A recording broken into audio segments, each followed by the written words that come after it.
Perkenalkan, nama saya Siti Edesina dengan NIM 2019-2351. Saya berasal dari program studi Ilmu Komunikasi Universitas Tribuana Sumberdewi Malang.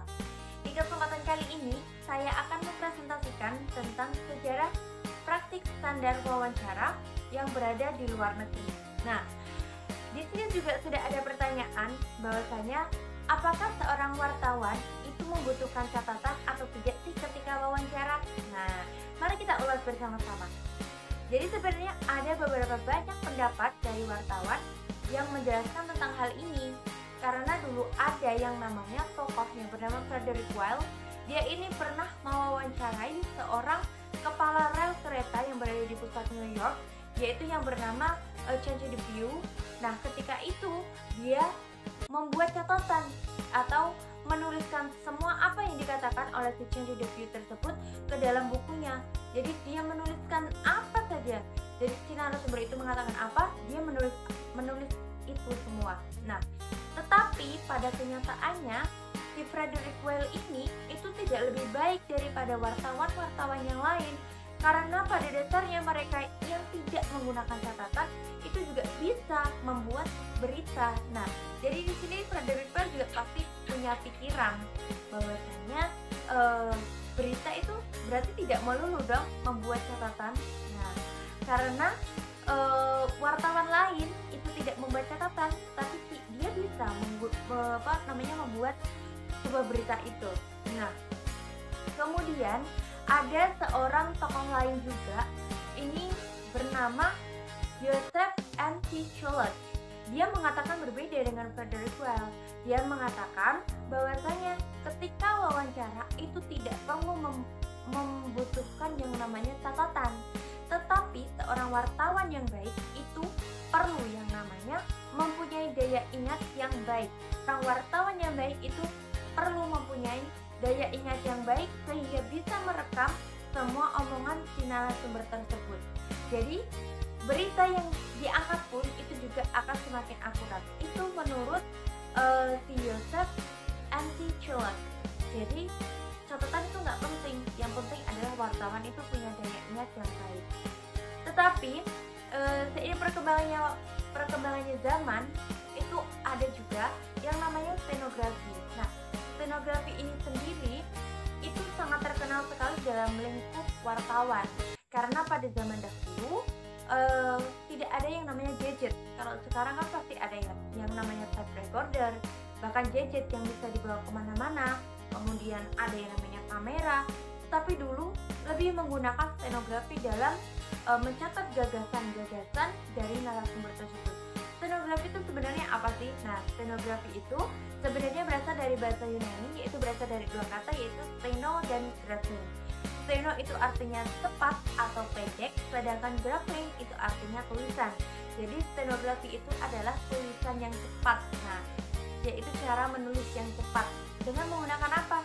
Tentunya berbeda. Kita tidak menggunakan bahasa Latin, tetapi kita menggunakan simbol-simbol tertentu yang bisa memperingkas dari bahasa Latin tersebut, sehingga ketika kita akan menuliskan gagasan dari si narasumber, kita lebih cepat. Nah, justru itu makanya stenografi ini dulu sangat terkenal di kalangan wartawan. Nah, kemudian ada seorang tokoh juga yang bernama Julian Ralph. Nah, dia itu mengatakan bahwasanya catatan itu nggak penting. Nah, itu sama dengan Joseph M. Schuller. Dia itu mengatakan bahwa catatan itu nggak, karena ketika wartawan itu menggunakan yang namanya catatan, justru akan membuat si narasumber itu ragu-ragu dalam memberikan informasi. Justru dia akan memberikan informasi yang setengah-setengah karena dia tidak leluasa dengan memberikan informasi tersebut. Kemungkinan juga si narasumber itu juga bersikap tertutup seperti itu. Dan itu menurutnya si Julian Ralph. Tetapi pada tahun 1900 sampai 1930 itu ada yang namanya William and Frank Martin. Itu mereka mengatakan bahwasanya catatan itu perlu. Nah, untuk apa? Untuk menjaga keakuratan sebuah berita. Karena ada kasus di mana berita itu tidak akurat karena itu hanya berasal dari daya ingat wartawan itu sendiri. karena kita juga sebagai manusia ya pastinya juga punya salah, sudah tabiatnya salah, jadi kapasitas otak seseorang itu juga berbeda-beda.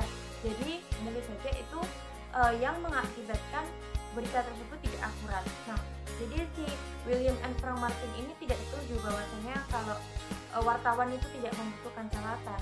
Jadi wartawan itu butuh catatan untuk apa? Untuk menjaga keakuratan berita itu sendiri.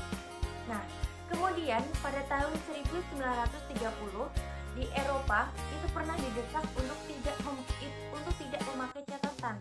Tetapi pada kenyataannya masyarakat Eropa itu berbeda dengan negara-negara lain. Nah, jadi di Eropa itu masyarakatnya justru dengan wartawan itu menggunakan catatan, narasumber itu justru akan terbuka karena masyarakat di sana itu lebih terbuka dan lebih publisitas, sehingga wartawan juga akan mendapat informasi yang baik dan akurat juga kayak gitu.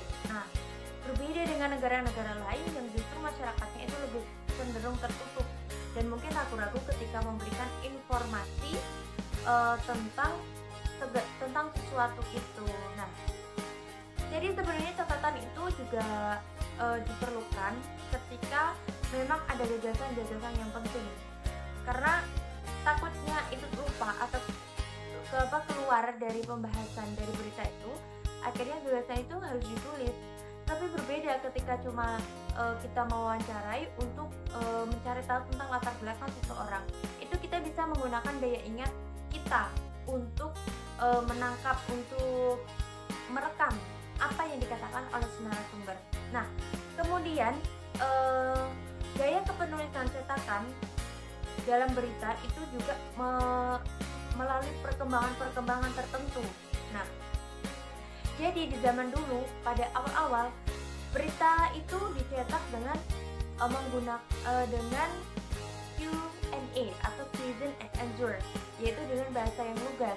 Nah, kemudian seiring perkembangannya waktu, itu color mark itu sudah mulai menggunakan kutipan langsung walaupun sedikit. Nah, tetapi di gaya bahasa berita yang dibawakan color mark ini itu lebih cenderung kepada menunjukkan kepada gaya percakapan dari Karl Marx sendiri, dan juga dia dominan terhadap komentar yang berlebih terhadap pertanyaan dari dia sendiri.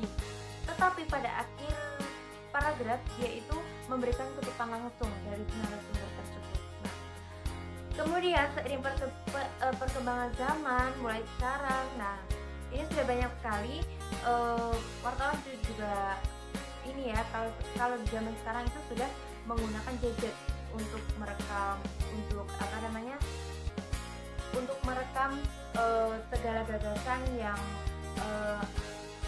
dilontarkan oleh si narasumber tersebut.